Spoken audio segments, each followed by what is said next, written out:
नमस्कार. माझ्या आईला गेल्या 3-4 वर्षापासून कंपावातारीचा त्रास होतोय. म्हणजे थोडक्यात आपण ज्याला जे पार्किन्सन म्हणतो ते. त्याच्यामुळे तिच्या हातापायांची मूव्हमेंट बरीच वाढलेली होती.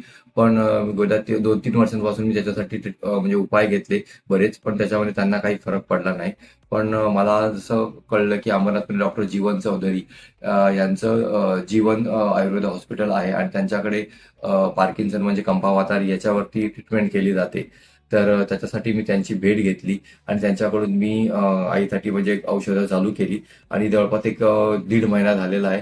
पण मला त्यांच्या ह्याच्यामध्ये थोडासा फरक जाणवायला लागलेला आहे. अशाच प्रकारे मी त्यांची जी ट्रीटमेंट त्यांच्याकडे पूर्ण करेन आणि मला वाटतं की याच्यामधून त्यांना भरपूर फरक पडेल. तर असंच म्हणजे डॉक्टर जीवन यांनी खूप मार्गदर्शन चांगलं केलंय आणि त्याच्यामुळे माझ्या आईच्या ह्याच्यामध्ये थोडीशी इम्प्रूव्हमेंट झालेली आहे आणि आता ती हळूहळू मुवमेंट होत चालली, त्याची व्यवस्थित होत चाललेली आहे.